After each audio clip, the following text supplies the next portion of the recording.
ఈ రోజు ఈ వీడియోలో ద నేకెడ్ గన్ అనే సినిమా గురించి మాట్లాడుకుందాం. లియం నీసన్, పామెలా ఆండర్సన్ లీడ్స్ గా అకివా షెఫర్ డైరెక్షన్ లో వచ్చిన స్పూఫ్ కామెడీ ఇది. ఈ సినిమా స్టోరీ ఏంటి, దీని మీద నా ఒపీనియన్ ఏంటి అనేది ఇప్పుడు తెలుసుకుందాం పదండి. ముందుగా ఈ సినిమా స్టోరీ ఏంటంటే, రిచర్డ్ కేన్ అనే బాగా డబ్బున్న వ్యక్తి సాధారణ జనాలంతా కలిసి భూమిని సర్వనాశనం చేస్తున్నారని బాధపడిపోతూ దాన్ని సరిచేసే బాధ్యత తీసుకుంటాడు.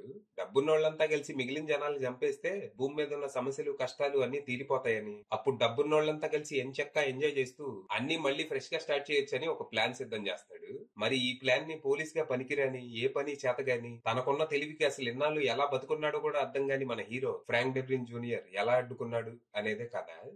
ఇక ఈ సినిమా బాగుంది, నాకైతే నచ్చింది. స్టార్టింగ్ నుంచి ఎండ్ క్రెడిట్స్ రోల్ అయ్యే వరకు నవ్వుతూనే ఉన్నా. నవ్వి నవ్వి దవడలు నొప్పొచ్చేసాయి. కాకపోతే నేను పూర్తి ఎగ్జాషన్ ఫీల్ అయ్యే లోపే సినిమా అయిపోద్ది. రన్ టైం జస్ట్ 1:20 నిమిషాలే. ఇలాంటి సినిమాలకి పర్ఫెక్ట్ రన్ టైమ్. పర్సనల్ గా నాకైతే ఈ స్పూఫ్ కామెడీలు అంటే చాలా ఇష్టం.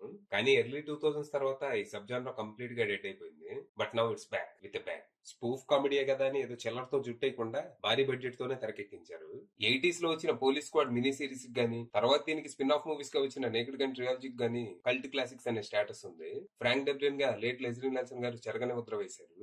అలాంటి ఐకానిక్ క్యారెక్టర్ ని ఇప్పుడు లియం నీసన్ గారు ప్లే చేస్తున్నారంటే కొంచెం డౌట్ వచ్చింది. కానీ ఫ్రాంక్ డెబ్రిన్ జూనియర్ గా లియం నీసన్ ఇస్ ఫ్రిక్కింగ్ హిలేరియస్. కొన్ని సీన్స్ లో తన ఎక్స్ప్రెషన్స్ కి నవ్వలేక తెచ్చా. సినిమాలో ఫస్ట్ టైం తను పామెలా ఆండర్సన్ ని కలిసినప్పుడు తన అందాన్ని వర్ణిస్తూ ఏదో షేక్స్పియర్ లెవెల్ లో పొగుడుతాడు. తను మాట్లాడేది ఏదో సోఫిస్టికేటెడ్ గానే అనిపించినా యాక్చువల్ గా పూప్ జోక్ అయి ఉంటది. ఆ లైన్స్ ని ఆయన ఎంత సిన్సియర్ గా, హానెస్ట్ గా డెలివర్ చేస్తారంటే రియలైజ్ అవడానికి ఒక నిమిషం పడుతుంది. He's really good. డౌట్ ఏం లేదు, టేకెన్ తర్వాత ఆయన ఎలాగైతే యాక్షన్ స్టార్ గా మారారో ఈ సినిమా తర్వాత ఖచ్చితంగా కామెడీ స్టార్ గా కూడా మారిపోతారు. ఈయనకు తోడుగా పామెలా ఆండర్సన్ కూడా ఆమె కామెడీ టైమింగ్ తో ఆకట్టుకున్నారు. మొత్తంగా నాకైతే సినిమా చాలా నచ్చింది. అలాగని ఇది అందరికీ నచ్చే సినిమా కాదు.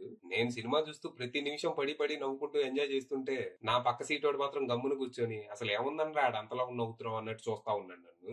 మరోడి ఇది స్పూఫ్ కామెడీ అని తెలిసే వచ్చాడు, లేకపోతే టైటిల్లో నేకెడ్ ఉందని ఏమన్నా ఎక్స్పెక్ట్ చేసి వచ్చాడు. మరి ఫైనల్ గా చెప్పేది ఏంటంటే, స్పూఫ్ కామెడీలు ఇష్టపడే వాళ్ళకి ఈ సినిమా పండగ. అది విషయం.